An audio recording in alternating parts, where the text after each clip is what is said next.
Yeah, Mike's over here. Woo! We are so ready. We prepped for this. Brett, help! Oh my goodness. We're here. We made it, kind of. What is up, fanboys and fangirls? Welcome back to another live episode. What the Fanboy? We're here. Me. I'm Luke. This is Tyler. Brett will be here At some point. He'll probably burst through the door and make some weird dance move across the screen. He's got meetings and stuff. Yeah, he's fancy. He's important. We are not. He does stuff with his life. We just hang out and nerd out about stuff in the pre-show, and then we get to the show and we nerd out about it here too. Yeah, we're like a minute or two starting late because we were just doing what we were going to talk about here. we were basically doing our show rundown without actually officially saying that. Well, you got to practice. Yeah. Make sure I don't sound stupid. Stupid. I was going to say, we're going to sound stupid regardless. Yeah. So I guess kick us off with some trailers, Luke. I feel like we had a lot of trailers this week. There was quite a few. A lot of trailers, mostly good. There was a Halo trailer. I will try and stall. Maybe Brett will walk in and he'll be able to comment on that because he's the only person that actually watches it. Yeah. And I'm just going to complain about it, and I don't know if he has anything positive to say. I think, did you make it further than me into the Halo show? I made it 3 episodes. I think we both dropped off about the same time. Yeah. Because I think I was using yours. You were Paramount. I think we watched it together. Shh. No, no, he wasn't. We don't do that now. What? No way, bro. Don't tell on us. Password sharing is illegal. Is it? Only for Netflix. Okay. They will find you and unalive you. That's terrifying. What's okay, so we'll stall for Halo. So what's up? What do you got? Let's just start with Roadhouse. Can we get this out of the way? Yeah, I'm gonna thumbs down Roadhouse. It's got some train wreck vibes where it's like I might watch it just to see how bad it is. So when I saw this trailer, I was talking to Gilchrist, and I was like, I'm really rooting for this to have like 0% on Rotten Tomatoes because I think it would make it way more interesting. Well, if Jeff Bezos said no to it, yeah, he was like, "No, I'm not putting this in." Screened it on his yacht, and he was like, Or is it so good he wants to drive traffic to Prime Video? It's definitely it's one or the other. It's definitely not in between. I think we know the answer to that. Yeah. Yeah. So thumbs down for Roadhouse. It's got a lot of famous people in it. That doesn't always mean something will be good, but they definitely loaded it up with people. Did Roadhouse need a remake? Well, remember, this was supposed to be the Ronda Rousey movie. Do you remember that? Like, this was announced forever ago. And they were like, we're going to put Ronda Rousey in a Roadhouse remake. They realized they didn't want it to be the most undesirable movie ever. Yeah, so then they were like, let's get Jake Gyllenhaal. It's like, okay. They watched her acting performance in everything she's Fast 7. And anything else she's been in? Yeah. What else has she been in? I don't know. She's probably done some cameo stuff. I mean, she didn't do good. WWE? She's not done good there. Apparently, people don't like her there, so. Man. Sounds like a personal problem. Yeah. But personally, nobody likes her, no. That's true. Her husband does. So. Oh. He's got that going shout for out him. Shout out to her husband. I guess. But yeah, that's what this was supposed to be. And then that didn't obviously happen, and they went and got Jake Gyllenhaal, and it's like, okay, like, I do like Jake Gyllenhaal. What's going on with this? And yeah, this is what we got. So, listen, the slap thing at the beginning is funny. Yeah. But then after that, it's just like, okay, I get it. I feel like if they were going for that tone the whole movie, from the slap thing, it's like, okay, I can kind of see the appeal. But then it shifts to like the serious kind of thing it's got going, and yeah. I don't know. My idea to you, we were talking before, was if you want to do a Roadhouse remake, why not do a big switch up and do it with an older Jackie Chan? Just old man Jackie. Like, be fun, man. Jackie Chan is the greatest. He's hilarious and he's awesome at his job. Fantastic actor and stuntman. And his style of fighting is endlessly entertaining. Yeah. Maybe and it would separate itself from the Patrick Swayze one too. I gotta be honest, I actually haven't seen it because I just have never been interested. just always watched something else if the option came up. Yeah. And but yeah, I just Whoa. Oh, What's good. going on? See, I told you he would do that. I knew it. I called it. We were just talking about Roadhouse, the Roadhouse trailer. Did you watch Looks this? dope. Let's go. Oh boy. he didn't watch it. Yeah, he did not watch it. I saw there was a bit during one of the NFL games yesterday. It does not look good. Okay. But I'm glad that you're excited for it. So I don't think it was the full trailer. I think it was like a 30-second, the trailer's online now kind of a thing. Mm. And what I picked up was, it looks fine.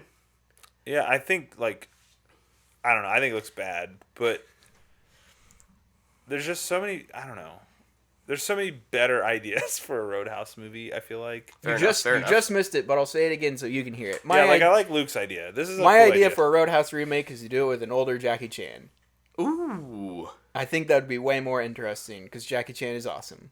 True. Instead, I get Jake Gyllenhaal, who's just an actor. He's a good actor. He's a great actor. But I just don't really care. All right. No. Yeah, I can get on board with that.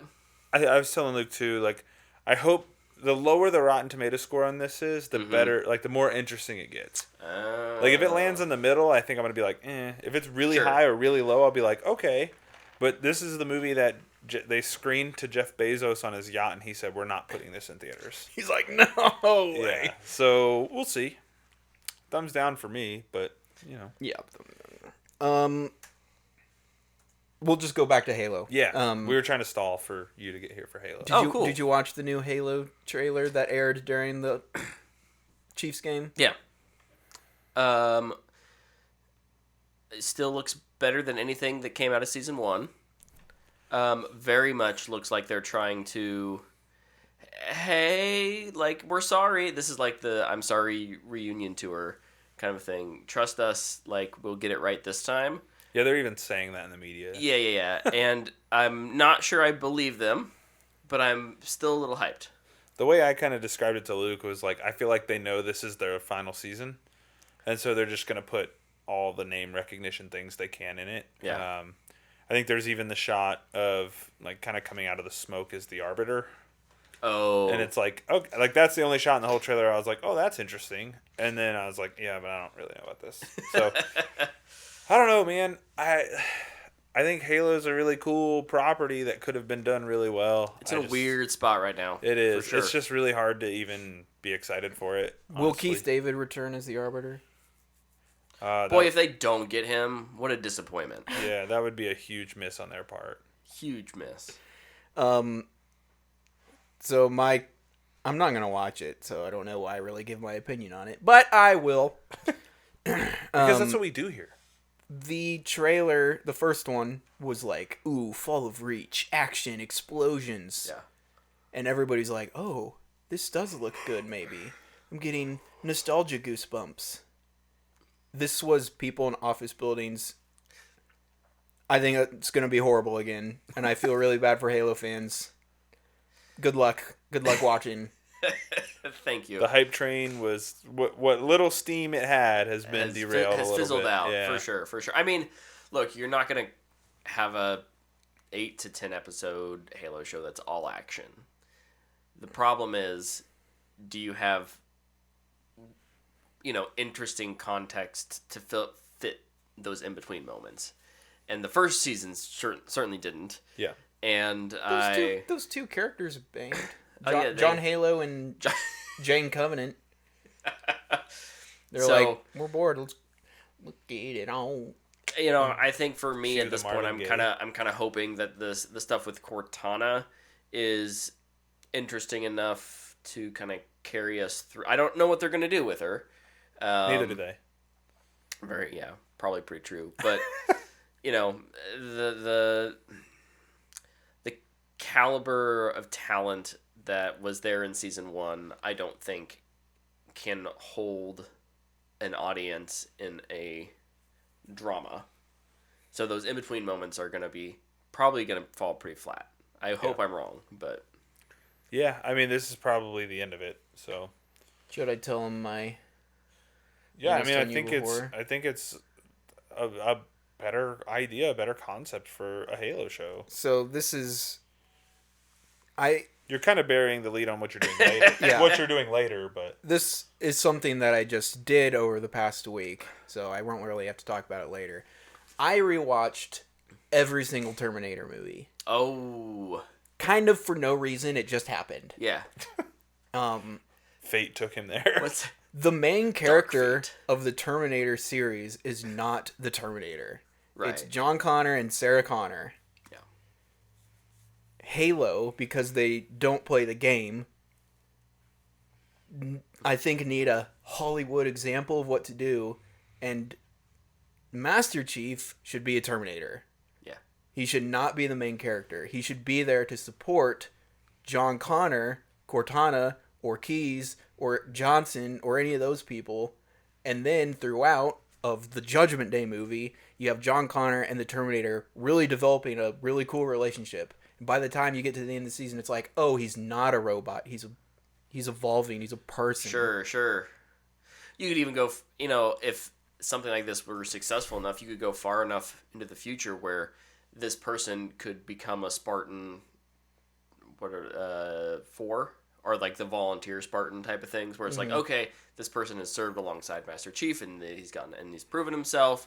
They could be a woman, and you could make them, you could see them become a Spartan over the course, and it's not Master Chief, but it's Master Chief adjacent. Well, I think of it wasn't amazing, but like Forward Unto Dawn kind of tried to do something like that, right? Yeah. Like where it was, hey, this is a Halo story, but it's not Master Chief. Yeah, he drops in for one scene. Yeah. And maybe you sprinkle him in throughout the season. Like Yeah. he comes and supports them in missions and helps make key decisions, and that's pretty much it. Yeah, But I think that would work. Like, I agree. I don't know. Chief's a vehicle to carry the Halo story through. He does. You don't have to do it that I mean, way. in the game, TV he's show. the POV for you to just play. Yeah, Like in the first game, I don't think you really ever talk other than, "Oh, I'll go get him." he's an it's- empty vessel. Like it's- that's a very Intentional video decision. game thing Yeah. that they do intentionally, and I think 343 ever since they kind of took over, have made moves. Halo 4, I don't know how many, if you either Underrated. played it, Underrated. but like they do a good job of exploring Chief as a character. It's just weird to see. I don't know. I think there's a way to do it. I haven't not convinced the show. The way to do it is just not how they did it in the show. Right. We just know that. We just are gonna point the finger. Yeah. Yeah. All right. What's next?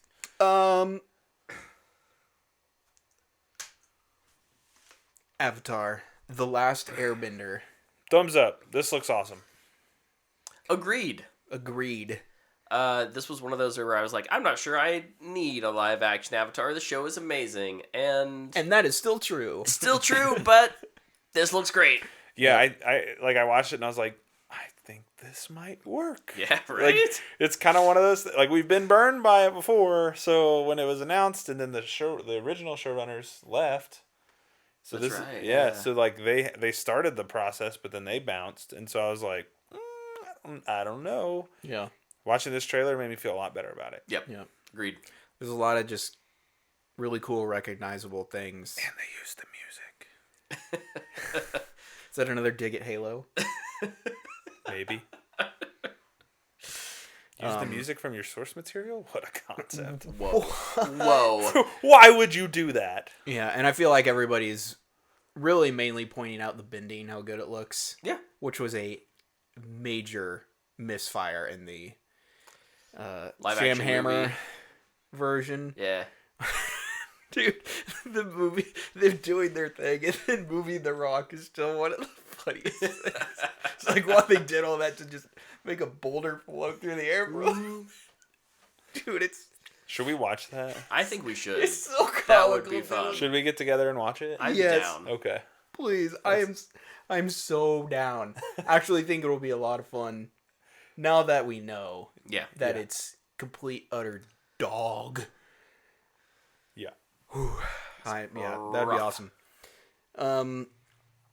Another movie, or not another movie, a movie, Ghostbusters: Frozen Empire. This trailer came out today.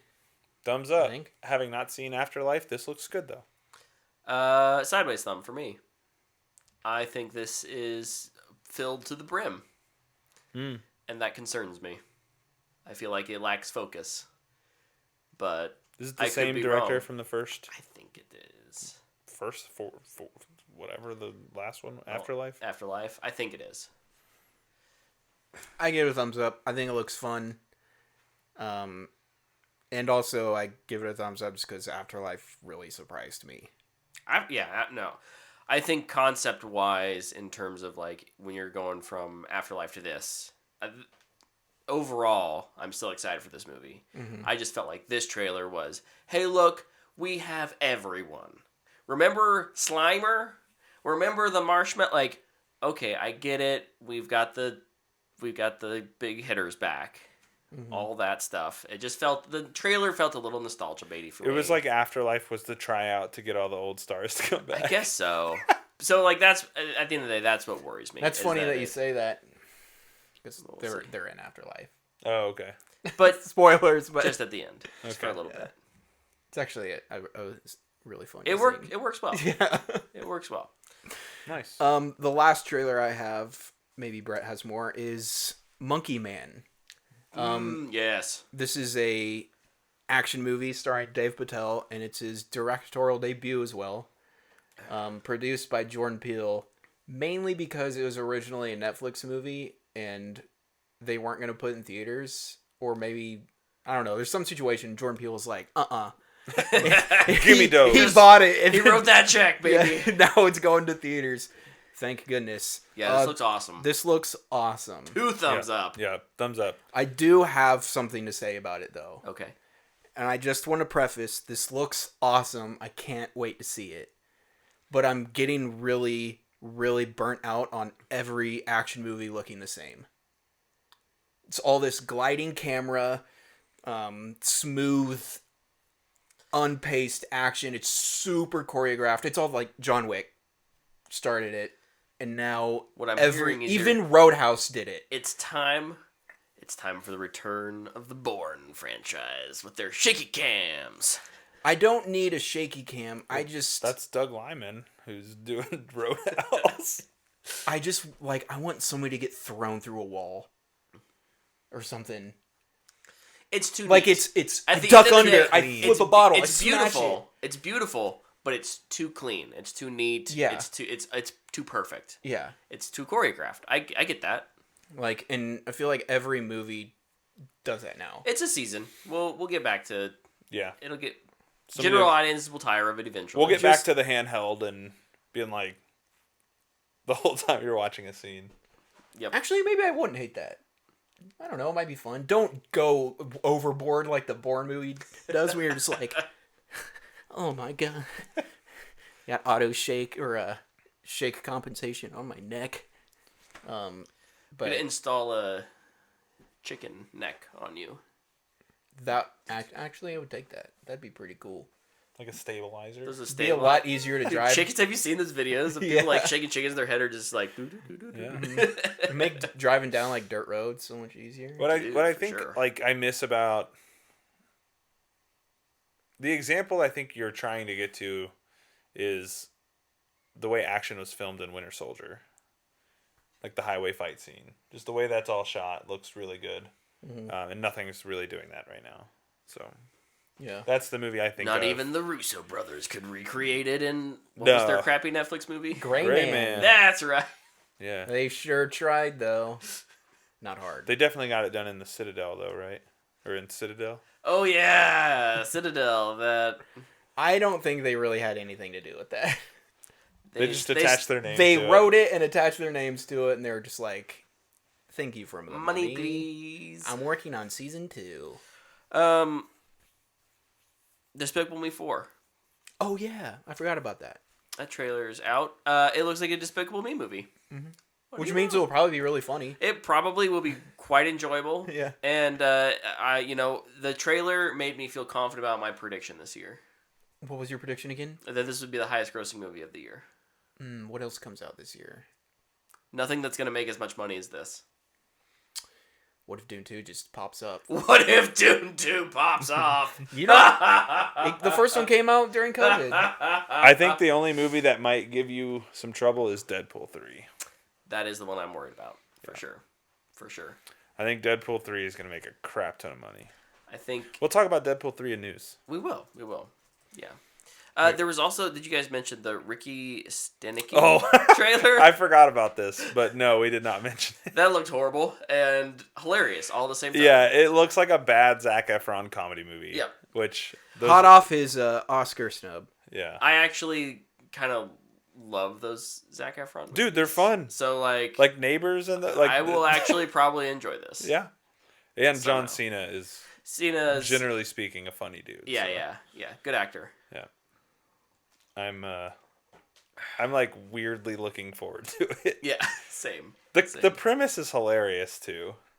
Yeah. Like we got to figure out how we're gonna get this guys' night to happen. Okay, I'm not saying it's gonna win, but I feel like you can never really know what's gonna happen with a Godzilla Kong movie. That's true. Oh, brother.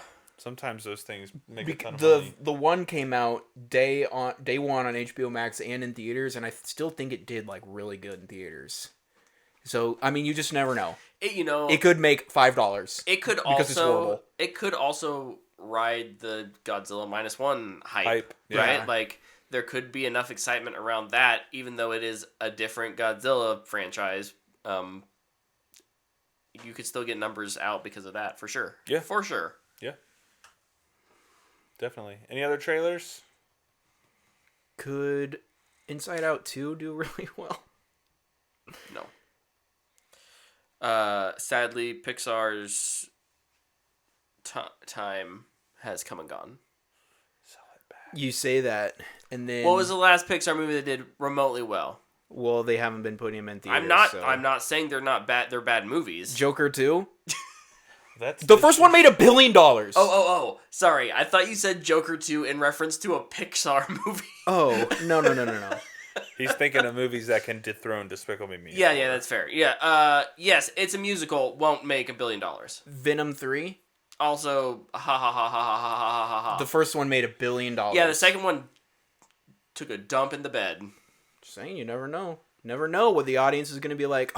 Oh, yeah. Everyone's going to watch Madam Web and be like, yeah, we need more of the Sony Spider-Verse movies. I 100% wouldn't be surprised if it's this year's Barbenheimer where they're just like, we're going to all go see this and make fun of it.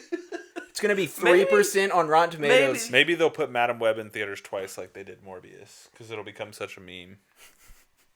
I hope so. I still can't believe Sony. So. I still cannot believe and Sony. And everybody will see it again, and it will make $2 billion. Sick. Mufasa, the Lion King. Didn't the Lion King make $1 billion? It sure did. I'm just saying, you don't know what's gonna pop off. I've still not watched the live action Lion King movie. What was your box off prediction for last year? Oh yeah, no, don't go. No, let's not. No. Boom. No. You got no idea what's gonna happen, hey, buddy. I was right about the Mario Brothers movie being my number box 3. office prediction did good. I don't remember yours because Barbie would make more than Black Adam. You were right because you lowballed it so hard. 450 at the time, the way things were going. Guessing Black Adam would make less than 450. I think that was a pretty safe bet. Yeah, it was a safe bet. It just popped off. Everybody, you guys didn't make me move it. No, and I don't regret that. It was a great prediction. Yeah, fantastic. It worked. Fair enough. But if you really want to earn my respect, Barbie 2 makes 1.8 billion is what you have to. No, I'm just kidding. I don't think we're getting a Barbie 2. Oh, I hope not. Oh, we will. It just won't be by Greta Gerwig. That's true. That's a good point. And it probably won't because she's star working on Margot Narnia. No, probably not. I mean, if we do, I it probably keep forgetting would, that's a thing. The She's Narnia? doing Narnia, yeah. I was seeing Hyped. tweets. Let's go Tweets about from the director of Barbie. Dude, What a selling Chronicles point. of Narnia they and Little Women. Great marketing move. during the Oscar nominations, everybody was like, "Oh, they snubbed Greta Gerwig. How can they do this?" And then I saw somebody quote tweet it, and they're just like, everybody complaining that Greta Gerwig got snubbed. And meanwhile, Greta Gerwig just sitting in her lodge researching and writing Chronicles of Narnia. Well, Moving on to our next big I was going to paycheck. say, well, moving on to our next big segment, we can talk about the Academy Awards and the Oscars. Oh. The nominations came out this week. They did. Oppenheimer's the big one. The big one. Holdovers did really well too. Five I believe noms, so. I think. Oppenheimer, Barbie, Killers of the Flower Moon. What was another one did like? Those ones were the biggest, I think. Yeah. Overall, any... Like, I think none of us are surprised Oppenheimer got as many as it did. Killers of the Flower Moon came in real hot. Were there any surprises for you guys? Oh, you got them printed? Yeah. Do you want one? gosh. Yes. Pass that over here. Oh, I just smacked my mic. Sorry, gang. And I got extras because I know I'll lose mine. I think my biggest surprise, and it's obvious if you watch the last few shows, I was pretty shocked Efron didn't get nommed. So some snubs, yeah. Yeah. There was no nominations for the Iron Claw. Yeah. That was 0. That was a surprise to me. Who put that out? A24? Yep. Mm-hmm. They're pretty bullish on Meanwhile, their we've stuff. got Maestro, which has like 8 nominations or something, which is probably the It's most. Netflix, though. Netflix... Mid-movie of the year. Netflix has the pockets to do that. What I'm saying is, I like, what else did A24 put out that it got nominated? Because, like, Poor Things, that's an A24 one, right? No idea. Like, they may have had to pick and choose a little more. I'm based on your guys' reviews, because I haven't seen Iron Claw yet. I'm just as surprised as you that it had got no nominations, with as much praise as you guys were giving it. I'll tell you what. This, I don't know. Maybe we just need to have the conversation every year because it will probably never actually change. A studio shouldn't have to pay any money to get people to see their movie for nominations. Like, you should be able to just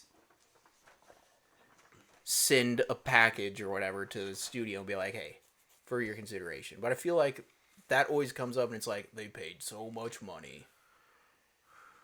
I mean, And it's like, I haven't been, for like the past 3-4 months, just hearing things about Iron Claw. Then I finally see it at 0.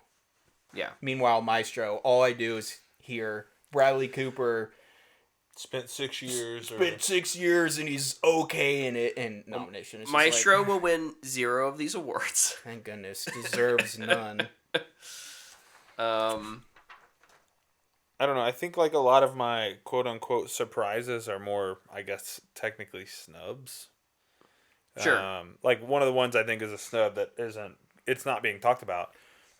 Asteroid City for production design. Oh, heck yeah. Like I'm kind of shocked that didn't happen. Yep. I have Especially considering that Napoleon did. Yep. Like I don't know. Maybe Yep. it's too similar to Barbie. Also, everybody's upset about Margot not getting nommed for Barbie. She should have got a supporting nom for Asteroid City Oh, gosh. for her 1 Her 7-minute line. scene. That is probably the best scene in the whole movie. I think the biggest surprise for me, and I don't know why it is just John Williams for Indiana Jones and the Dial of Destiny. Oh. Listen, I like this music in that movie, but I think I've said this every year. We're just nominating him every year Yeah. because he's going to die soon. I mean that with total respect. John Williams is the GOAT, Yeah. but we don't need to nominate him just because. Right. Like, Spider-Verse wasn't nominated. Lots of things should have been nominated over it. Yeah. Freaking The Boy and the Heron wasn't nominated. Feel like it could have easily gone in there. That was my favorite soundtrack It of was the a year. great soundtrack. But, like, nope, we need to have John Williams in the category so we can keep his record going or whatever. Yeah. And I think you even complained about the music in that movie. You were Yeah, like, I didn't- they just overdid it. I didn't think May it was have been great. more of a mixing thing, but Yeah. yeah, his name popped out. I was just like, really? Like, okay, I get it. Going to more positive things because we're talking a lot about Snubs, but like really excited for Jeffrey Wright to get a nom for Best Yep. Actor. That's Yep. awesome. Giamatti getting it for The Holdovers. Yeah. Well deserved. Dude, is he gonna steal that from Cillian Murphy? That'd be sick. But I don't think so. Are you gonna bet on the Oscars this year? Maybe, yeah. Put it on him.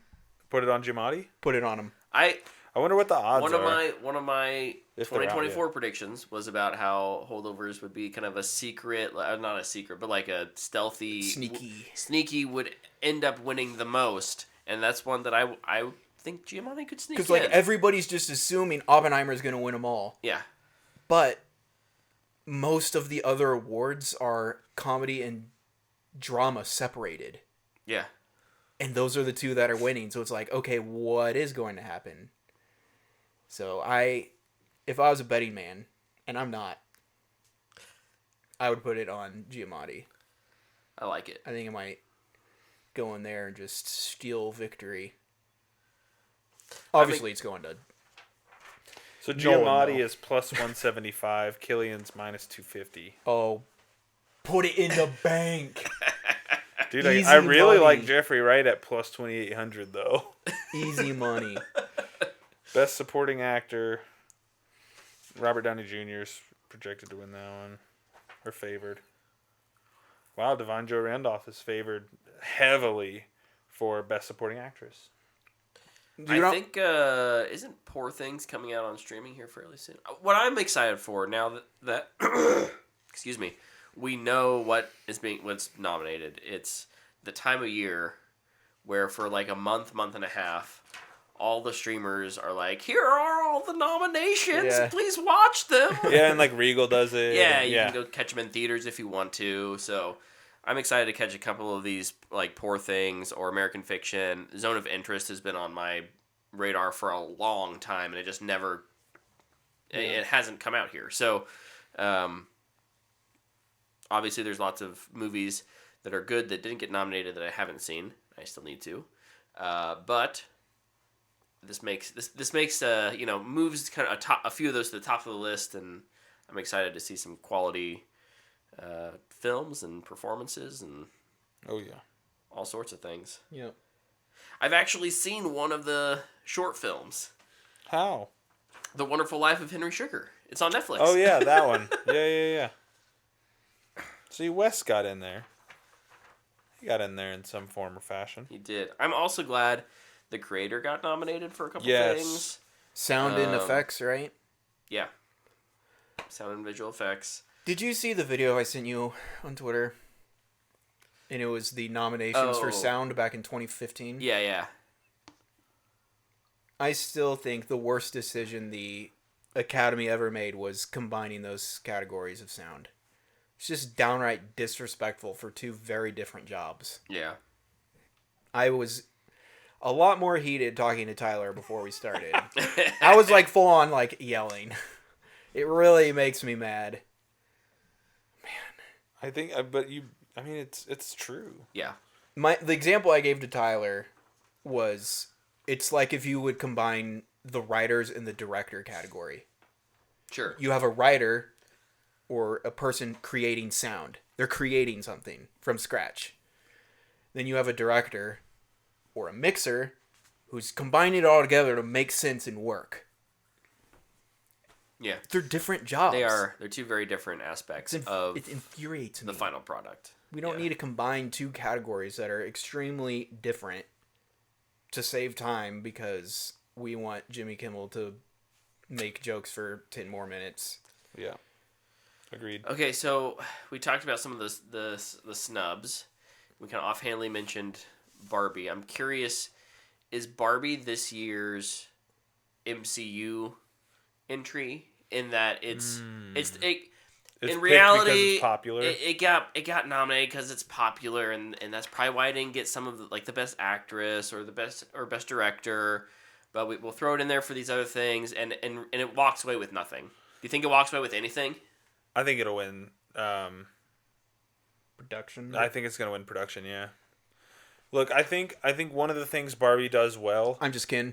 that the Academy loves is when it's trying to say something very, very within the zeitgeist, and Barbie does that. So it would not shock me if it wins a couple extra awards. But I think there is a little bit of that where it was so popular, and it's still so popular Yeah. that it was going to get nommed in some form or fashion. Sure. I mean, it picked up plenty. Yeah, it did. And I mean- actually, you're looking You read through the list and you're kind of like, oh, 2, 3, 4. I definitely, it might walk away with nothing, but I don't think it's like let's just put this in. Like, Sure. I think it's deserving still. Yeah. Oh, no, it should absolutely. definitely be there. I think production design, it should be the favorite. Where's production? Oh. Dude, production design, though, those are all... They're all good. That's going to be a tough category. But just like thinking of how they did like The Box and Barbie Land and like all that stuff is just Yeah. Yeah. it's something that shouldn't work but did. Yeah. And I think that says a lot about production design. That's true. That's true. Real quick, they filled out all 10 for best feature or best picture this year. Yes. Yeah. Used all 10 of them slots. Except it's weird that Maestro is there. I'm gonna rag on that movie every time I get a chance. You guys have any? You're not locking it in, but just right now, what do you think's gonna win? You can change this for our actual. So I predictions. haven't seen it, but I feel like American Fiction is getting a lot of like sleeper buzz. Yeah. Like a lot of people are talking about American Fiction, and I feel like it might be the sneaky one. Yeah. Like wasn't it? It was Moonlight, the one year, wasn't it? It's the way the voting works. A lot of times the number one movie doesn't work, or it doesn't win. Yeah.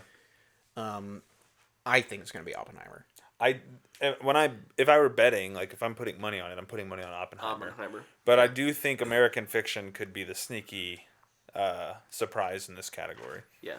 I think it will be Oppenheimer, and I think Nolan will finally get a win. I do think he wins Best Director. But I think the acting stuff will go to the other movies, and possibly like It writing. has been interesting recently, though. They've done more and more of the split best director versus feature. Like, it's becoming less and less common that best director and best picture are the same film. It's hard to say because I haven't seen all of them. But I honestly wouldn't be surprised if Scorsese gets a win again. Yeah. For directing. Yeah. Hopefully I can carve out, 4 hours to watch that movie. Nah, just 3. Isn't it 3.5? Was it? I don't remember. I feel like it's 3 and some change. Yeah, I love that movie so much. I don't remember it being long. Like, My offhanded pick right now is Zone of Interest. I think it's probably when it gets talked about in 326. America, it'll be a little too divisive. But the buzz is around it right now is real hot. So maybe the Academy will just piss me off and Maestro will pull out the win. Maestro sweeps. And then I will never watch the Oscars again. Gosh, I love dislike that movie so much. I love It's not really that bad, but I really didn't like it. Well, cool. Anything else you guys want to talk about with the Oscars before we move on to news?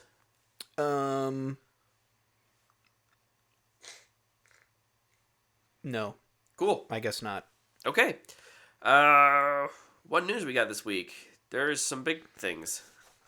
Do we want to get the Some sad stuff some out of the sad way things. first? Yeah, hit me, Tyler. Microsoft laid off 1,900 employees across Activision, Bethesda, and just Xbox proper. I think Activision had the most impact.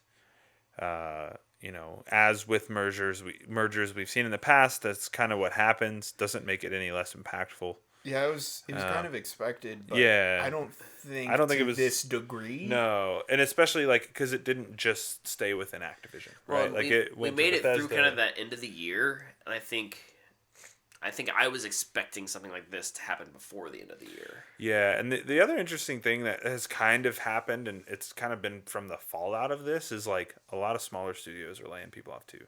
Yeah.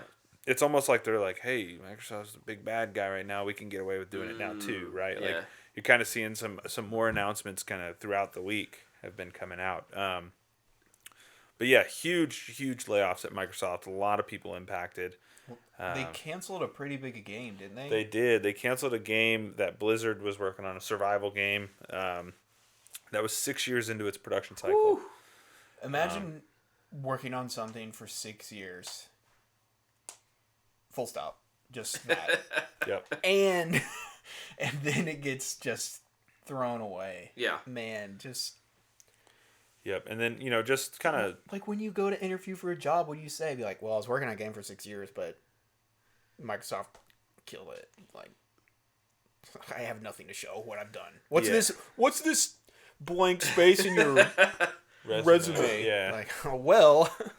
See, and like one of the things that, outside of the human element of this, one of the things that concerns me as a consumer is this is how, like, I don't think video games will ever go away. I'll just say that. But this is how you kill a part of an industry. Is, if I'm, and I said this in the chat earlier today, it's like if I'm a 16-year-old kid who's interested in game development and I watch the trends of the last 2 years, why would I ever want to do that? Yeah. Why would I ever sign myself up for that life, right? Like, I remember I read Press Reset. Do you remember? And I came to you after and I said, Brett, I would never work in the games industry. Is that the Jason Schreier book? Yeah. Yep. Okay. I read it a couple of years ago and I was like, I would never work in that industry. And like we're seeing it now. Shoot, we live in Wichita, like the air capital of the world, and I will not work in aircraft. Yeah. Like I said to myself when I officially decided to live here, I will never work in aircraft for the same reasons. Yeah. Right? So like that's just me. That's just one person making that decision. I'm not the smartest person in the world, but I imagine there's a lot of people who probably think the same way when they see these stories. And that's what's scary about it is, as a consumer, this is how industries die. Yeah. And especially it's so sad too because gaming is like the most profitable media creative medium outlet. Medium. Yeah. Like movies are like TV shows have never really been profitable. Gaming, Hogwarts Legacy sold 25 million copies. Yeah. And that sold initially at $70 more if you wanted deluxe edition. Like, what? That is an insane amount of... Can you imagine a movie selling 25 million tickets? No. Like... It's just so much money, and like we talk about GTA 5 all the time, like it's the highest grossing thing ever. Yep. Or net or profitable thing ever, with like $500 billion or something. Yeah, some stupid number. But you like, and it may have been maybe 5 billion. What's crazy is like 500 billion is a lot. It's a lot. Dude, it's an insane number though. Yeah. Like it sounds fake, but like the thing that kind of just I think upsets me the most. Again, human element aside, there are studios who have figured this out. Yeah. Like Nintendo does not lay people off every year. Like Nintendo has historically, their leadership has taken pay cuts to not lay people off. And it's like widely documented. Like there are studios who have found sustainable ways to do this. Yeah. Mm-hmm. Right? Like Nintendo is like, hey, we can't make the most powerful console in the world. They're just not willing to pay that price, right? They know what they make is fun. They're going to make it, and people are going to buy it. They don't make the most powerful console in the world, and they still sell more than anybody else. That's what I'm saying. Like, they've found a sustainable way to do it. And, like, these other companies need to figure it out. Yeah. Microsoft has the deepest pockets in the gaming industry. They just spent $70 billion to buy Activision Blizzard. And I was listening to Kind of Funny, and they were talking about, if you took 1 billion of that, you could pay the number of people you laid off. This was Blessing. He did the math. If every person they laid off was making $100,000, $1 billion could pay that off 8 times. Whew. Or some crazy number. Like, it makes no sense. And you're like, 1 billion. They just spent 70. Yeah. Dude, I always think about what the Bungie dude said in their press release or whatever when they were asked if they were taking pay cuts, and they said, we're not that type of company. Waiting for a company besides Nintendo, because they're on the record for taking pay cuts, like you said, to be like, we are that type of company. Because so far, none of them are. Yeah. Well, I think a lot of what I'm seeing, a lot of what I'm feeling around this goes back to the game and that development as a product in an ecosystem that's so much bigger than itself, right? So when at the bottom line, most of these companies who own these developers, the development teams, right? So we're talking Microsoft owns Activision, right? Yeah. Mm-hmm. And those teams, and Embracer Group is another one, right? But there are people who are the final dollar doesn't matter to the developer. The final dollar matters to the shareholder. Yep. So then leadership makes decisions based on shareholders, not consumers, not developers, not the human aspect, right? Mm-hmm. The other kind of, I think they're a really weird, eclectic, and probably not standard, but it's an interesting example is Hello Games. This is the team that did No Man's Sky. Yep. Very small team of like 11 developers when they started making No Man's Sky. PlayStation gave them a ton of money and support to help get that game across the finish line. It did not do well at first, but they were able to because they had the money and the team that actually cared about it, and they themselves were not looking for, investors and people to come and say, oh, like, we want to buy your stock. It's like, no, they have enough money that they could put out free updates for that game for 8 years. Yeah. While they've been developing this whole new game. Yeah. And doing some other small while mobile they're making projects. Earth. So, like, it's possible. It's just not at the scale that the industry thinks it needs to be. Well, and I think, you talk about Ninja Theory and what they were saying in the developer direct the other day. It's like, we're going to make a smaller game. It's like, not every game needs to be 100 hours long. Yeah. Your development budgets get so big because you're trying to make the next big thing rather than focusing on just making a good game. Mm-hmm. Like, everybody's trying to capture lightning in a bottle. Yeah. Just Dude, you talk about that direct too. Last week we were on this show praising, going, yeah, Microsoft, great showcase. Yeah. Not even like 3 days later. Yeah. Just bombshell, horrible news. Just erased all of that. It doesn't matter anymore. 2,000 people just lost their job. And like you mentioned, Embracer Group, they also laid off 100 people and canceled a Deus Ex game. A pretty big game, yeah. Yeah. Did you hear about, I think it's called Black Forest Games? The studio making the Last Ronin video game, the Ninja Turtle The Last Ronin? They laid off half their studio. Oh my gosh. So I don't know that game ever comes out. Yeah. Like, it's everywhere, man. It's rampant. I think, filmmaking, TV, they may more or less be safe because of unions. Yep. Yeah. In terms of they have a certain amount of stability. Now you're gonna, when we talk about it's not the end all be all. Scalability, right? Like, I do think we're getting to a point where I'm worried about consolidation and who owns what and how much of the market share do they own. You have none of that with the games industry, and so what my fear is there's a bubble coming. Like, it's a .com bubble. It's the gaming bubble is coming. And what it will mean is a lot of pain in the gaming industry for a handful of years, maybe 5-6 years. This is just my kind of nihilistic prediction, I guess. The games industry more or less kind of collapses. But out of that, there are going to be a bunch of little independent things. I mean, that's gaming on PC, on mobile, will still be relevant. There will still be people who can make games for those systems, and will have an opportunity to start new. Yep. I mean, look, not to make light of a situation, but I got a hell of a backlog, so Yeah. I can survive a gaming's industry We'll be crash all right. if it puts it in a better place. Unless they're all on the cloud and you can't stream them. Well, Xbox got rid of their physical media department too, so Yeah. They just got to do what they got to do.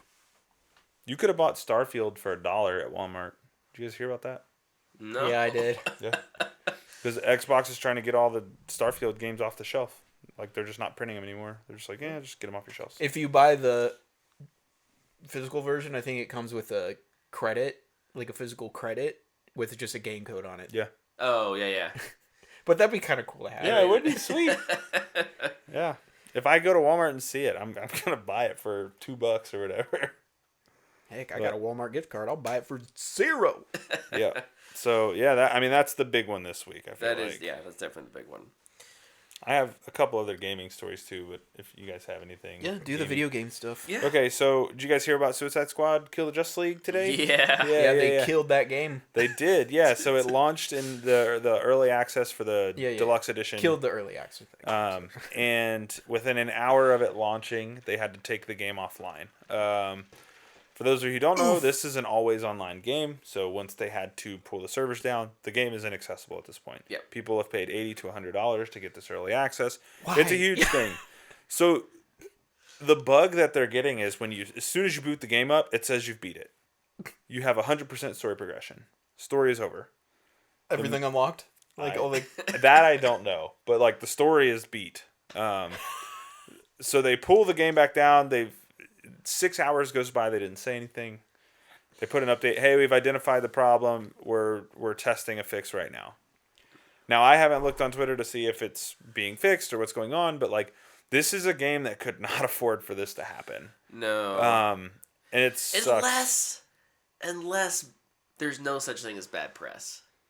And Nah, it is dude. getting people to talk about the game. What if they're who like, look how definitely fast wouldn't we be fixed talking it? about the game. Dude, they're also in the news because they didn't send IGN review copies. Yeah, because they blasted it. Yeah. So it's like, dude, I don't know, man. I don't know. It's crazy. Like,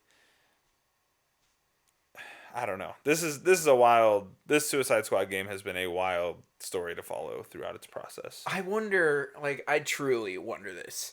The devs making it, they're just like, we got to get this out So we can move on. so we can move on. Yeah. Or if they are legitimately can't wait for people to play this. This game is really good, but they don't realize it's bad, okay, or good.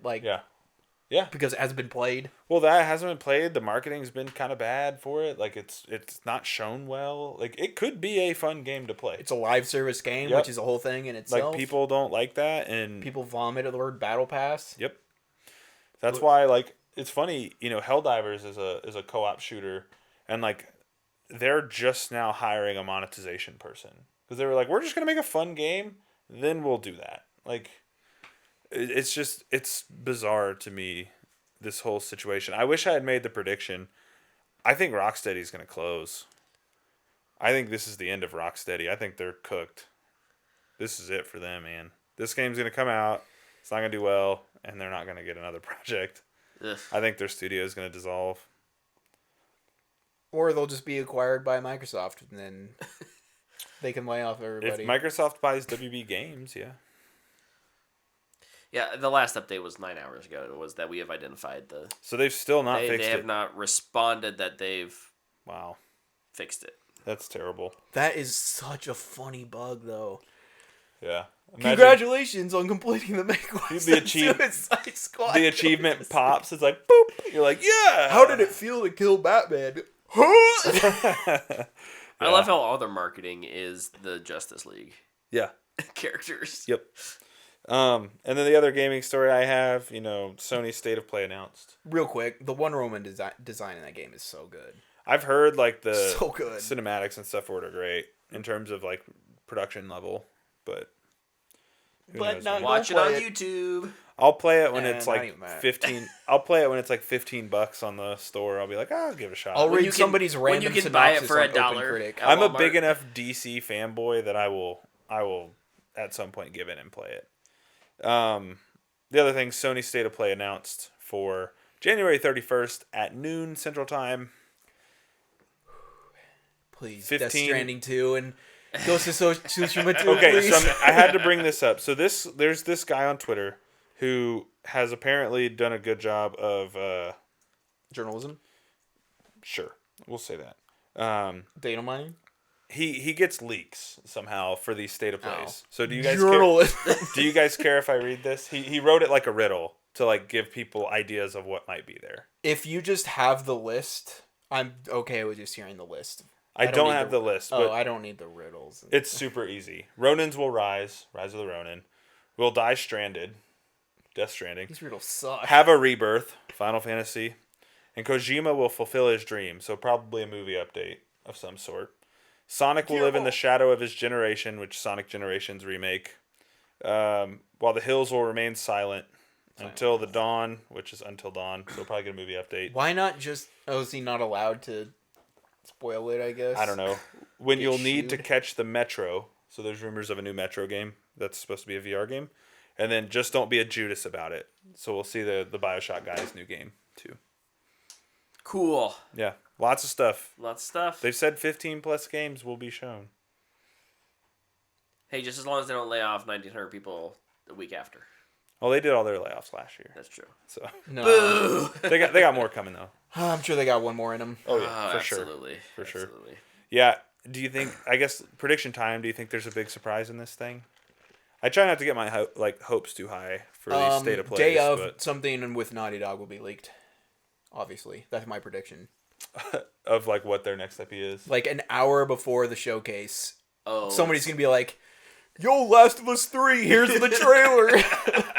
I know we're getting that Concorde space shooter that looked like yeah. Guardians of the Galaxy inspired thing. I know that's supposed to be there too.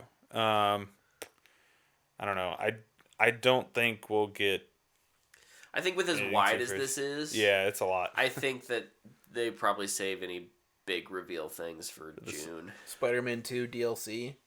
That would be a good surprise. That could be a nice little. Yeah. I mean, I feel like that would have leaked in the Insomniac thing though. maybe. Maybe they were too focused on everybody's credit card information. The only thing I want out of this, and I know I won't get it, like being realistic, I would love for them to confirm Ghost of Tsushima 2. Just confirm it. Just say, yep, we're doing it. Much like what I want from Xbox with Gears. Right. Just say it's happening. What if you get that? Be like, and coming this year, Gears of War. Do we want to make a crazy prediction? Sea of Thieves for PlayStation. Dude, they got Skull and Bones, Be though. insane. Be insane. I would not be shocked. I would be. I'd be I think shocked. they're That'd done be with the. crazy. I think they're done with the development of that game. I don't think they're going to add anything else to it at this point. I don't know why. No time like the present to put it on a new console I and don't find know why new you audience. put it on a new It's a live service game. Because it's 7 years into its life cycle. You get It's- a brand new audience. It's not like you just restart. No, you just give them the full featured release and they get a bunch of money. Maybe It's not on Game Pass for them. They got to buy it. it's true. Make It them doesn't just cost them anything to license it over to the Sony store. make them just buy the base game though, and just give them everything. I think everything for it is free. Like Well, all I the- mean, on Xbox it's Game Pass, so it doesn't I guess that's really fair. matter. So I'm saying, like, just hey, $50 game, boom, here you go. Yeah. There you go, everything. Legend of Monkey Island, brand new. Go get it. Luke, Love did it. you have any news stories? I do got some news stories. Hit me with one. This is a Netflix story, but it's a sports story. This is actually huge. This is a big deal. WWE Raw will be streamed exclusively on Netflix starting in 2025. That's crazy. Whoa. That is wild. I've been I've done I feel like I've done a lot of predictions of Netflix getting sports, and it's never panned out. The 1 year. The 1 year I don't. And like not even a week into 2 weeks into the year, they're like, "Hey, we got sports coming." Just so you know. Like, that's wild. I think they're the only streamer that doesn't have sports. At this point, yeah. Yeah. Because Max has hockey. Max has Bleacher Report, Yeah. so they got everything. Yeah. Prime obviously has all their stuff. Peacock has NBC. Paramount is Paramount. Even Apple has MLS. And Yeah. I And I think think some of that's an baseball, too. add-on, but Yeah. MLB. But yeah, Netflix supposedly cutting edge is way behind. No way. Yeah. Another Netflix story. Netflix. Yeah. Hit us with it. Oh, Scott Stuber. He's one of their head programmers. I forgot about this story. The guy behind some of their big budget films. Their big box office blunders, I would call it. Well, they didn't send him to the box office, so no wonder there are blunders. Yeah, he's heading on to greener pasture. He didn't die. He's just out. He's starting a studio, isn't he? He's crossed I the think Rainbow so. Bridge. He wants to Doing make his- movies so he could be Doing like, his own thing. he's going to make movies and be like, will you put this in theaters? And they're like, no, just on Netflix. Yeah, we sold the rights to Netflix. Yeah, look, we have lambasted Netflix for a long time on the amount of money they put in some of their films. Yeah, Gray To Man. just not make it back. I mean, we all know that at this point that Hollywood's some kind of giant laundering scheme. Yeah. But like, you're not like you just make no money by putting. You're not gonna even put it in theaters.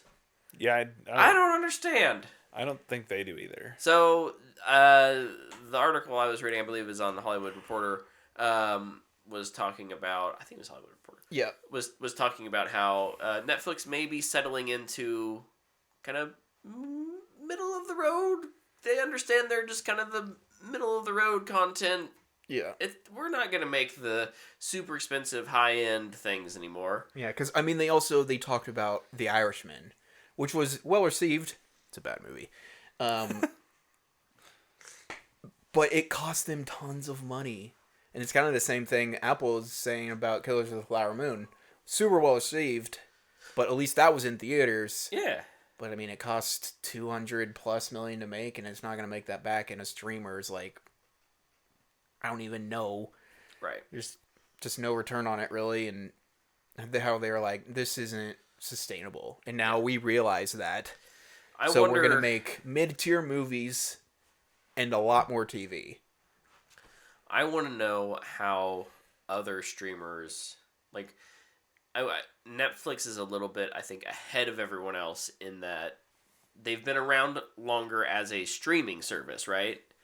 So they're seeing and understanding the money side of this faster than some of the other places. I'm thinking specifically like Apple and Amazon, who just have big pockets. They don't necessarily think they need to be worried about box office. And if that impacts, because I think something like Severance is a lot more valuable to Apple than Killers of the Flower Moon. Mm-hmm. Yeah. They're both fantastic, and they're both important stories that I think one needs to be told. The other one I'm like fascinated by. But, you know, one of those things does something for your service that the other does not. Yeah. And ironically, the movie that granted them an Oscar Best Picture win was the super cheap movie. It wasn't the giant, I don't want to say blockbuster. The super expensive period piece. Yeah. I guess we haven't gotten results for the Oscars yet, so we can't really say that. But like, what did Coda cost to make? Probably $10 million or less. Yeah, Not probably. a super crazy budgeted movie. I don't know who. Oh, that movie's so good. That movie is so good. You nailed it. Let's go. 10 million. Yeah. Yeah. Dude, that movie wrecks me So good. in all the best ways. So good. But yeah, Happy cry. that article made me gave me a little more faith in Netflix that they're kind of heading in the right direction because it's been really It frustrating. just makes it feel like they're not just tone deaf. Yeah. Right? Like, self-awareness is important in and business. And I think another thing they kind of said was like, we're not just gonna buy movies. Like, we're not gonna just. We didn't make any of it, but we're gonna pay $100 million to just release it on Netflix. It seemed like they were gonna kind of turn that down. Like, at least with a revival show, it's like, yeah, we paid for it, and we can make it. We can draw out subscriptions with that. Yeah. Like, Yeah. Yeah, like they did with Manifest. Yeah. Like they finished or that. Suits, I think, is one of their most popular shows right now. Suits has been huge for them. Yeah. Yeah. Get it together, Netflix. So yeah, it'll be interesting to see how I think HBO or Max and Disney Plus, what we see with those services as they are set up within a studios that also do theatrical, and Yeah, it's just like an add-on. MCU extension. has already talked about how they're kind of pulling back on how much Disney Plus content they're making, and I don't know. It'll be interesting. So, we mentioned Severance. Severance season 2 started filming this week. Boom, let's go. Oh my gosh, I'm so happy about this. So excited for that. Almost time to think about rewatching it for me. Wasn't waffles. Is old. You want a waffle party? No. I remember telling a coworker to watch that show, and they got to the waffle party episode, and they came back to work, and they were just staring at me like, "Dude, what is wrong with you?" And I was like, "A lot." But did you like the episode? And he's like, "Yeah, it's really good." I'm like, "Yeah." Oh, that's such a good show. Might have to remind myself what the heck happened in it, because it's been like 18 years. It has been a while. Yeah. That one has been a while. This is kind of an old story, I feel like. But it's been like week to week, been getting updated. Daredevil Born Again is totally different now. Oh, yeah. Yeah. It's just going to be the Netflix show, season 4. Yeah, because All the cast is back. they shut it down for a while, and then it came back, and it's just the same show. And like there was video of Karen and Foggy with Matt, and it's just like, Yeah, because originally they weren't going to be a part of it. yeah. Wilson Bethel, I don't know, whoever played Bullseye is back. Yeah. So this is just like fantastic news. I was so nervous about this show, and it's rejuvenated my faith in it. I feel like it. Well, I'm pretty sure they brought somebody in from that Netflix production team to come in and like fix it. They were like, "Yeah, just." They're not just Do fixing it. it. They're redoing the Born Again. Yeah. And oh, dude, I'm so happy. I was like leaning on not watching it because I felt like it was just gonna make me mad. Of like, And it still might. It still might. Yeah. But at least there's faith. Yeah. I can wait on a trailer now, and if it comes out and it's just like, nope, then we'll still see. There's a little more hope for sure. I wonder if Echo getting a lot of positive buzz. positive Yeah, reviews, got real and they're like, positive buzz. okay, yeah, we need to. Well, you can do the darker, grounded stuff. That's okay. Yeah. Yeah. Yeah. I have one last news story. Going from Marvel over to DC. We got our Supergirl casting. That's right. Millie Alcock. Yes. From House of the Dragon. She's great. Neither of us have watched. I have. I'm going to watch eventually. She's very good.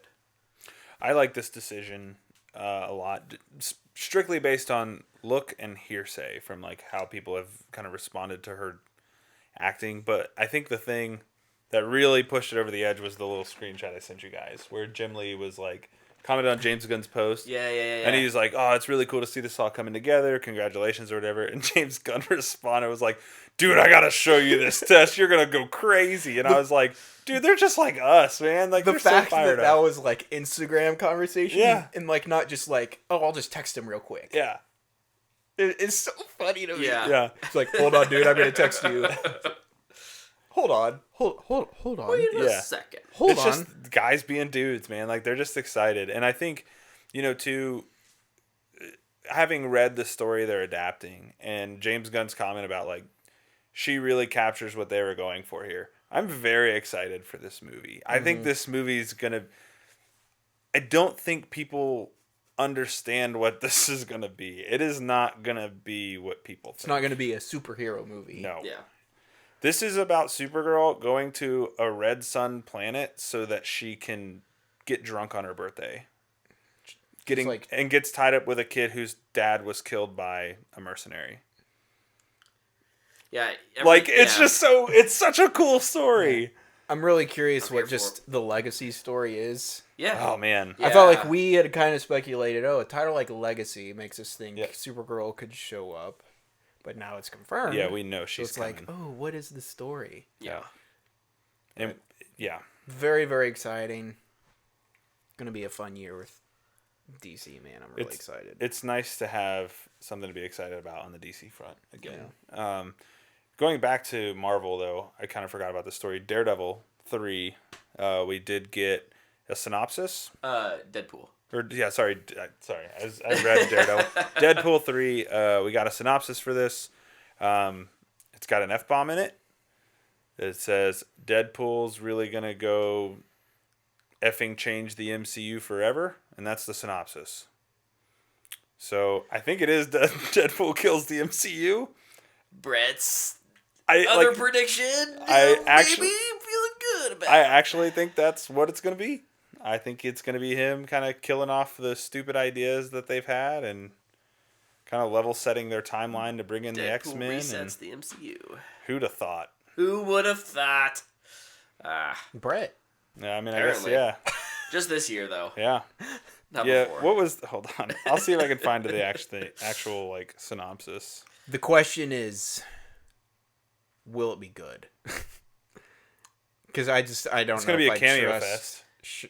Well, that's just Deadpool. That was kind of a figure, but I just don't know if I trust Sean Levy. Here's the synopsis.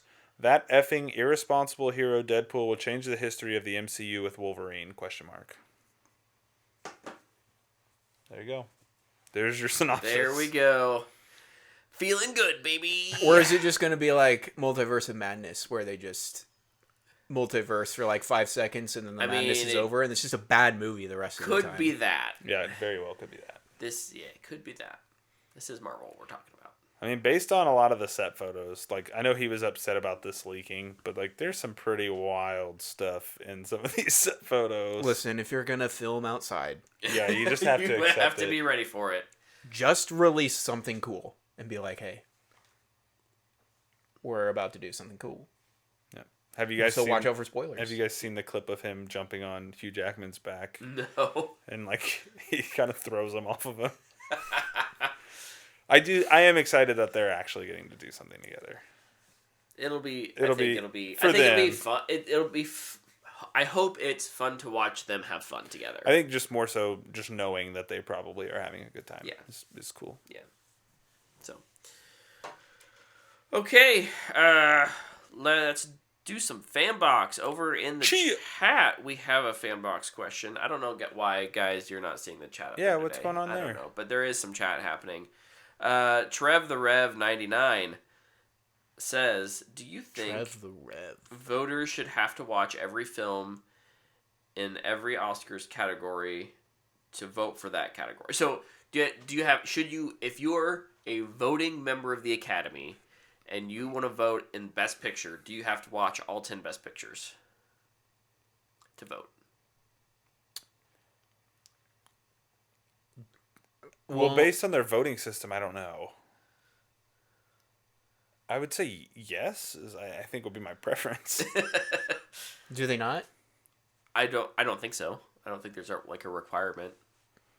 So it's like I can like this thing a lot, so I'll just vote for it. Yeah, I saw Maestro. It was the only of them that I saw, and I really liked it. So I'm just gonna vote for it. So can we vote based on So they could vote based on popularity then? Yeah, no, absolutely. Yeah, I don't like that. They should have to watch them all.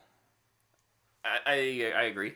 I would say so. I don't think you have to vote, and I think you don't have to vote in every category too. Watch the the categories you want to vote in. Watch all the films in that category and vote accordingly. Tell me if I'm wrong, because I'm not sure if I am or not. But I think, isn't it only the people you're only a part of certain parts of the Academy? Or can you vote on every single thing?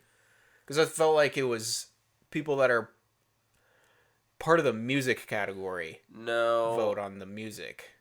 Uh, The production designers vote on the production designers, or maybe like I don't because the believe- directors help with that bit. I don't- Maybe they help. I don't too. think so. Okay, I didn't know if that was a thing. There are certain. I could be wrong. Screw it. Oh, just do Twitter polls. Yeah. The nomination is more important to me, anyways. Now, honestly,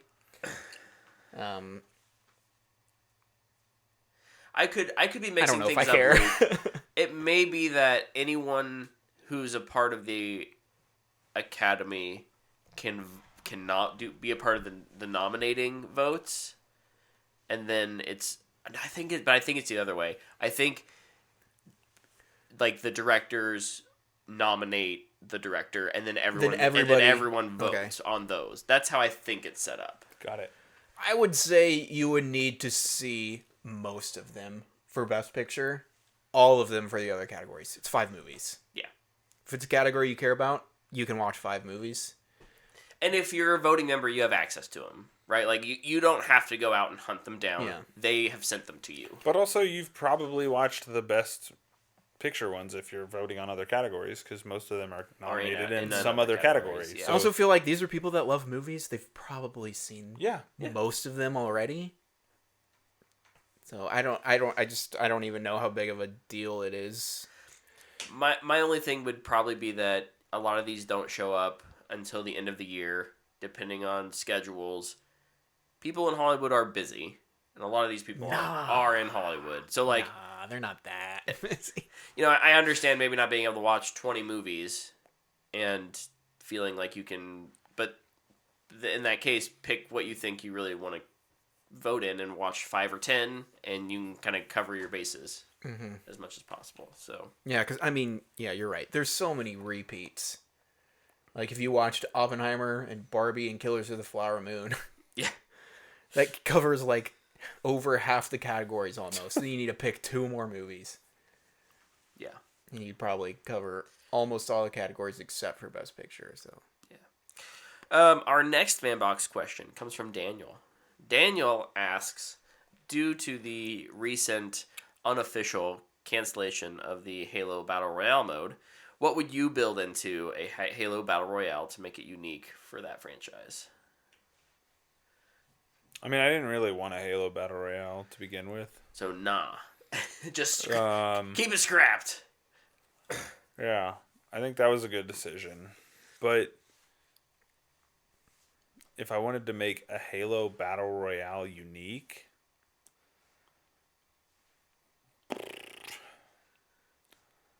I don't even know. I think I feel like the When vehicles make it unique. when I Yeah. think about it, when I think about Halo in the Sandbox, I think it's the vehicles and how the vehicle play works.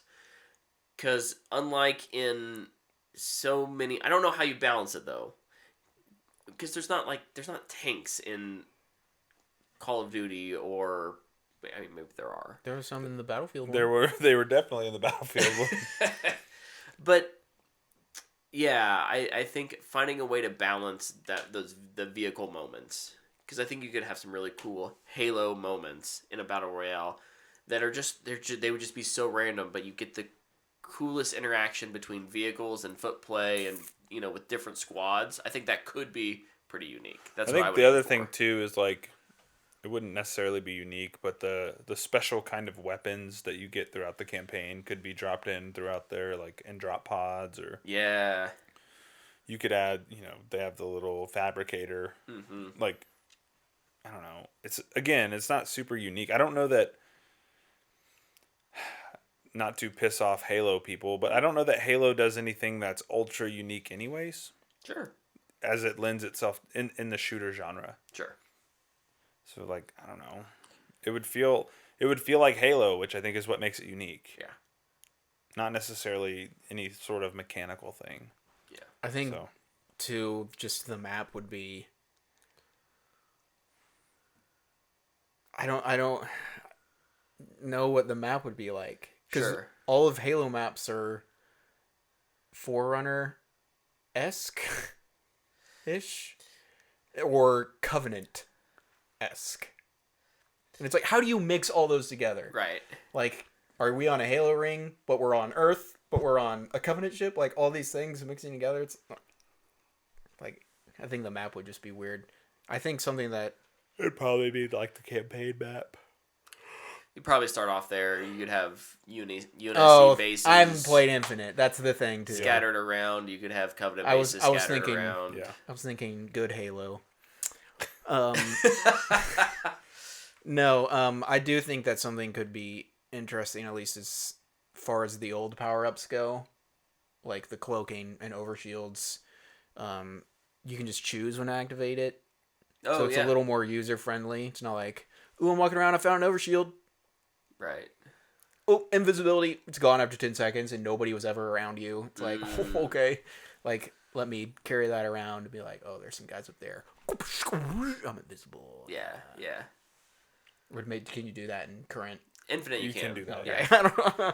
Didn't like that. But you haven't been able to do that in all of them, so no, that's good. All right, cool. Remove sprinting again. Remove sprinting. Yeah. Dude, that would honestly be Add a hilarious. prone. Yeah, there you go. The only Halo thing that has prone mode. Yeah.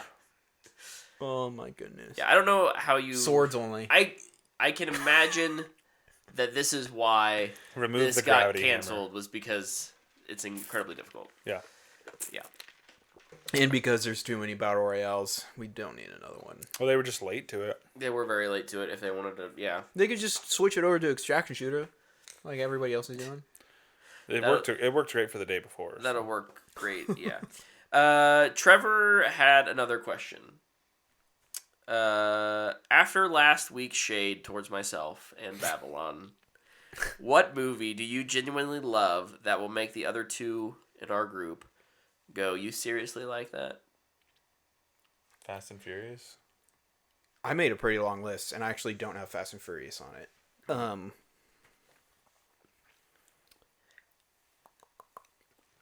Pretty long list, actually. The one that makes Brett hate me is Ready Player One. I do. I don't understand how you like that movie. I have that on my list, but I kind of have different levels of my list. It's movies that, like, yeah, I have Ready Player One on my list, because Brett hates that movie. Yeah. But I also have movies that, like, I know that people didn't like, just in the world. Oh, yeah. Or Yeah. maybe didn't like it first, but now sure people do like it. I'm just going to go through my list. Transformers, all of them. Ready Player One. Pacific Rim 2. Terminator 3, 4, and 6. The Greatest Showman. The Rings of Power TV show. Skyscraper. Wonder Woman 1984. The Aladdin live-action movie. Alita. Avatar. Now. The first one. Now. Yeah. Justice League. The Whedon Cut. Interstellar. When it first came out. And Star Wars. Episode 9. The Rise of Skywalker. Those are all movies I really like. And I know a lot of people disagree with it. And I don't care. And you know what? I'm going to reiterate what I said last week. Just make fun of them. If they're your friend, just make fun of them. It's fine. It's fine. There's nothing wrong with liking a movie that somebody else hates. Just make fun of them back. Yep. Last Jedi lover. I wear that one proudly, but I feel like I've... Yeah, wear it proudly. I've swung you guys at least a little bit in the direction of, oh, maybe this doesn't suck as much as we thought it did. I still dislike the movie, but I like Star Wars too much to just hate it. Sure. I will say that I think I've watched it now 4 times. I like it more than I did the first time I watched it. I still don't like it very much. Okay, but there you go. there are things that I'm more okay with as I've watched it more times. So yeah, The Last Jedi, obviously a big one for me. I don't know if you guys have even watched this movie, but the internet doesn't particularly love it. Or I just remembered another one. critics definitely didn't. I think I know what you're going to say. Kingdom of Heaven? Oh, no. I was like, wow. Yeah, people just like the director's cut. Another Ridley Scott movie that, like, historic, that people just... People just like the director's cut of it. Yeah. No, the one I was going to say was Don't Look Up. Oh, yeah. Yeah. For me?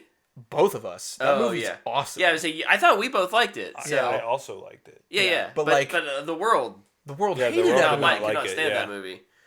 That sure. movie was so funny, man. It really caught me off guard. That was good. Here's one that I think you two will be like, are you serious? I don't think I will anymore. The new Baywatch movie. The Zac Efron Baywatch movie. I liked that movie. I remember Luke I didn't gave like me that crap movie. for Luke gave me crap for liking it, Yeah. but I like that movie. I Yeah. did not like that movie. Yeah. I don't know why. Because it's a raunchy Zac Efron It's- movie. yeah, it works for me. You're going to love Sticky Nicky or whatever it's called. Sticky Nicky. Sticky Ricky? Ricky Sticky. Stickity. I'm glitching here. Listen, no, I hated that movie. I thought it was not funny. I do not care anymore what people really like. Fair enough. I'm looking over at my I'm going to make fun of you for movies it, that I have right here, and they're all pretty. Mid? No, they're most of them are well liked. Yeah, I liked The Green Knight. I remember you didn't love it. I didn't love it on my first watch, but I've really enjoyed it in subsequent watches. Yeah, I liked I that was one. really disappointed with that. Yeah. Yeah, I don't think that's one that you like gave me crap for liking, but I No. remember you being like, yeah, just I don't know. Didn't work as well for him. Yeah. Space Jam 2. Great movie. Oh, Great it's movie. the worst. Let's go. Dumpster fire. Oh, whatever.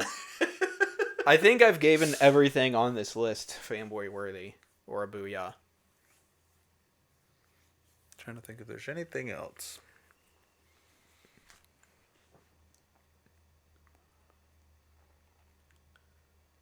I don't know. Nothing's coming to mind right now. Cool. All right. Did we have questions left over from Zach last week too? Did. Okay. We did, and this week we're gonna do another one from him. Okay. From Zach, which Young Justice character would you like to be the most? Would I like to be the most? Yeah. Oh, So this is Young Justice. Robin, because he's rich. I think I'll go with the It's the same answer I would have if you asked me what superpower I'd want. I'd want to be Wally. I think super speed would be so cool. Yeah. And you could heal fast, so when I blow out my Achilles again, it just heal really quick. I'd be sick. So I'm going with that. I'd want to be Wally. Let me look at just the entire giant Young Justice. Young Justice. I feel like it's kind of a basic answer, but like Luke just threw out Robin. It's You want to be Dick? I think so. I think it's that I have a really personal. Batman was my favorite superhero growing up as a kid, right? And so like being Batman adjacent, I like that.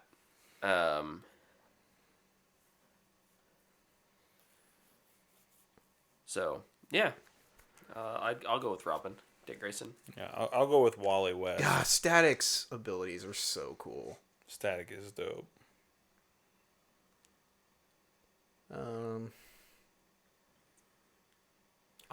I joked because he's rich, but yeah, Robin is just the coolest, man. He's awesome. I also like, I don't know, in whatever version of Young Justice I've watched, I just really liked his attitude. He's kind of a Who, Robin? Or, Yeah. Or Nightwing? Robin. Okay. So we going Dick Grayson or Tim Drake? Yeah, I was gonna I think say- it's Dick Grayson, Okay. So the Robin Nightwing combo, Yeah. maybe. because he becomes a Nightwing in season Oh, 2. I maybe didn't watch far enough then. This was years Season ago. 1 is Dick Grayson. This so. was years Yeah. ago, so I maybe. Man, Young I Justice, won a lot of trauma in Young my Justice life. used to be so good. It did, dude. And then they were like, JT, maybe I didn't grow up with enough trauma, and now I'm just trying to Manufacturer. manufacture it so I can be a better creative person. That's what's needed, right? Trauma and drugs. Trauma and drugs. Yeah. drugs.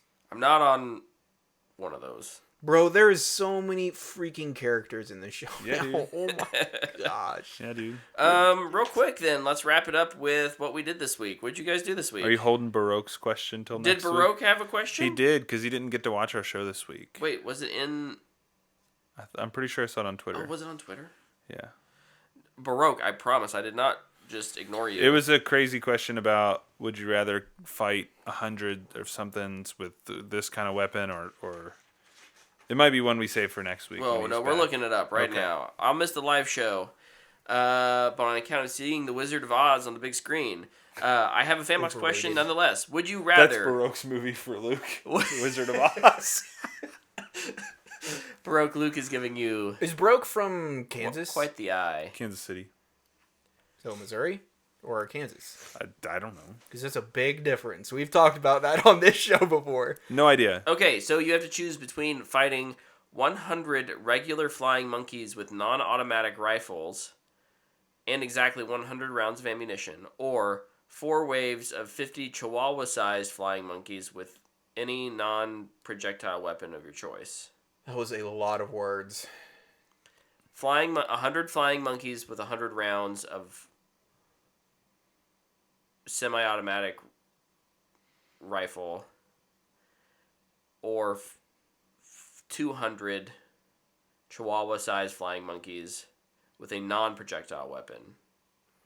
We get the weapon. rifle. We get the weapon. We get the rifle or the non-projectile weapon, and it's 4 waves of 50 Chihuahua size. Do I get to choose the weapon? Yeah. Yeah. Okay. The Chihuahuas with a lightsaber. Game over. That's a good one. Or, I don't know, choose the gun, but just give me Galahorn. I was gonna say like a rocket launcher and just Does Or that count as a non-automatic rifle? I guess it's a... you have to... you have to load it. It's 2 shots, and then you have to reload. Yeah. And I have to do that 50 times. Okay, fair enough. Put on double solar or triple solar reloader mods since it's Destiny weapon. Man, flying through those rounds, baby. I feel like lightsaber? I would feel more comfortable with the small... Chihuahua is like this big. It's like a 50's rat a lot, though. with a lightsaber, though. Well, I'm not going to go with a lightsaber. You said lightsaber. I would just So use... just go double blade. But with Grievous attachment, so you just spinning it. I don't know. It would be... I mean, but they're attacking me. Like, I feel like it would be harder to... Do I get a gas mask? Sure. Unclear. Just hold your breath. We'll say sure. I would wear a gas mask and just walk into a closed room. And my weapon of choice would be a gas grenade. Your own gas? Oh. No, a gas grenade and just gas them out. Tyler's just ripping them in there. Ew. No, I feel like a lightsaber is like the easy win. You're just like... I'm also not scared of a Chihuahua.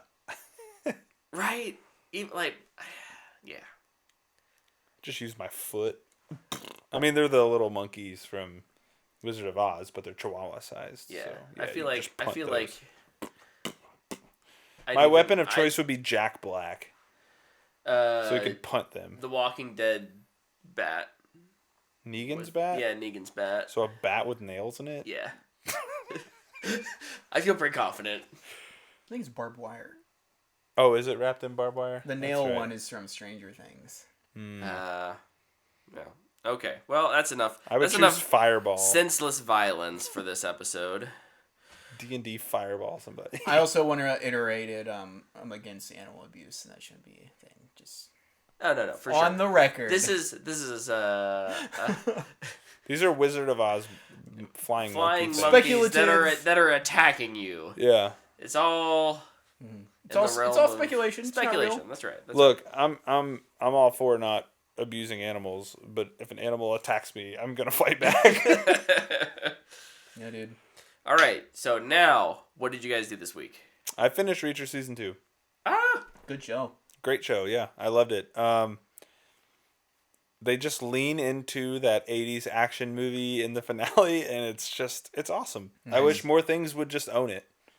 It doesn't need to be... unclean fights. Yeah, and it just doesn't need to be more than what it is, if that makes sense, right? Like, they're just having fun, making something they like, and performing it well. And I just think it comes across on screen. Alan Richson's awesome. I think he does a heck of a job. I mean, the whole cast is great. Have you watched season 1? Just the first couple episodes. Okay, so you're not like actively watching Reacher. No.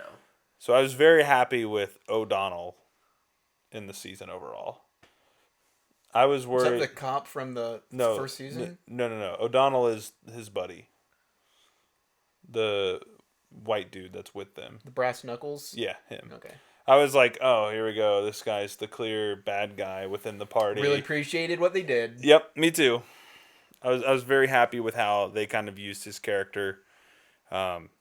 They dangled him a few times where I was like, They did it kind of with all of them. Yeah. Where you're just like, yeah, it's like, are they gonna make it or are they bad or like I love. I mean, where I always go is like, oh, they're hooking up. She's clearly bad. That's so early on. I thought that too. But then, Nope, like with just O'Donnell, horny. towards the end, you kind of get this vibe that like, okay, maybe he's a little iffy. And then they like make you care about him, and I'm like, they're gonna kill him. Even with like Swan throughout the entire show, it's Yeah. like, is he good? Is he bad? Dude, that was a great. They It's like- concealed that really well. Neither. Yeah, they concealed that really well too. Yeah, I just think I don't know, man. They've done a great job with that show. It's a dad show, but I really enjoy It's a it. family show. It's about family. My hope for season 3 is that the next mystery doesn't involve somebody he knows. Well, too bad. It's definitely going to. First season, his brother died. Second season, his whole team is involved. I wanted to go to a place and him just be like this wild card. So they've already announced what book it is, and it has to do with him going undercover, and which I don't know how that's possible. Dude doesn't fit under any covers. Yeah, but he has to go undercover because to do something, and someone from his past shows up. Of course. Yeah, Nice. so Cool. we'll see. What do you end up giving it on our... Oh, it's a strong fanboy worthy. Nice. Yeah. Sweet. Cool. Luke? I mentioned it earlier. I watched all the Terminator movies. I watched one for the first time, though. I had never watched Terminator Genesis. Oh. And how was that? Listen, it's not a very good movie, but it kind of falls into the I just love the Terminator movies that I really had to turn off my brain and enjoy it. Yeah. That being said, not a good movie. Yeah. I think I gave it 1.5 on Letterboxd. Ooh. Ooh, buddy. The acting in it is not good. The story they decided to tell was interesting, especially. Did you see Dark Fate? Yeah. Both are kind of alternate timeline. It's like we're really resetting things here. Uh-huh. I'd say Dark Fate did a good job. Yeah. Genesis, no. Like, yeah.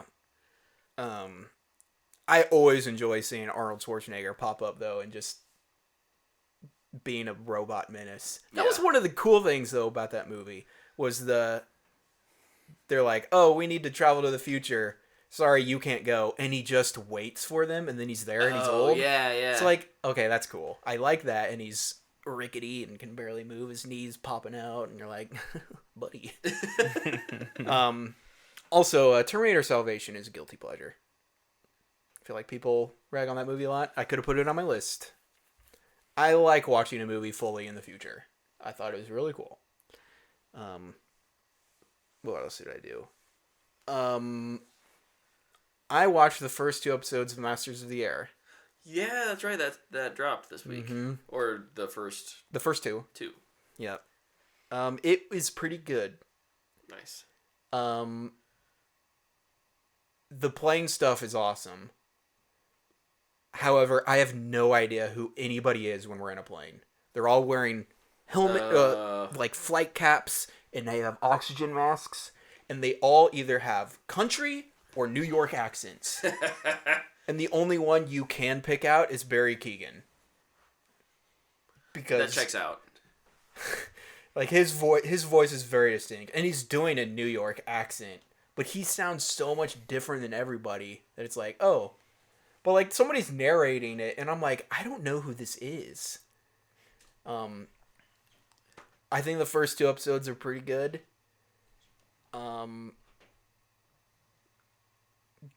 Definitely not up to par with The Pacific or Band of Brothers. I think it can get there, but like Band of Brothers just starts off with a bang, and you're like, oh my gosh, this is gonna hurt. This one feels like a little more of a slow start, but it No, has potential. opposite. Oh. They jump right in, Ah. and I think it hurts the show. I don't really know who anybody is. Sure. Whereas, like, the first episode of Band of Brothers is boot camp. We all hate David Schwimmer. Like, that is the first episode, and then we go to war. Yeah. Where this is like, man, I can't wait to get to war. We're at war. We're flying planes, and I don't know who anybody is. And two of the characters literally have the same nickname. One of them's Bucky, and one of them's Buck. And they joke about it a lot, but it's also very confusing. Wow, you guys have the same nickname? It's like, yeah, you guys have the same nickname. It's one of those shows. Necessary? It's one of those shows you watch with IMDb pulled up. Yeah. But yeah, I think the second episode was stronger than the first. And the little preview they gave me for episode 3, I think it looks like we're gonna get into a lot more of it. Yeah. So I'm really excited. I think it will be really good. Sweet. Awesome. The other thing I did was I watched the Chiefs clinch another Super Bowl. Bird, baby, let's go. Yeah. Go Chiefs. Also, the thing that I didn't get to talk about last week, and I kind of just teased, I became an uncle. Woo! Uncle Luke. My brother and his wife had a baby boy.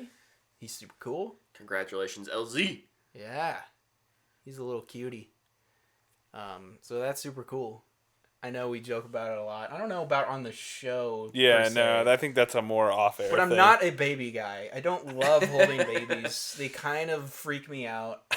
But man, he's a real cool little dude. I held him at the hospital and he kind of started crying and I had to like jiggle him and went back to sleep at school. I was like, but, Babysitter in tow.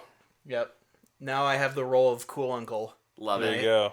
You gotta own that. I'm gonna do my best to crush it. You will. You will, yeah. You'll Yeah. do good. Shout out Logan and Carly though. You guys will crush it as parents. Yeah, they will. Correct. They're awesome. Okay, Steph and I watched, let's see, this week, Steph and I watched Rick and Morty Season 7 is now out on streaming. This is the first season with the new voice actors. Can you tell?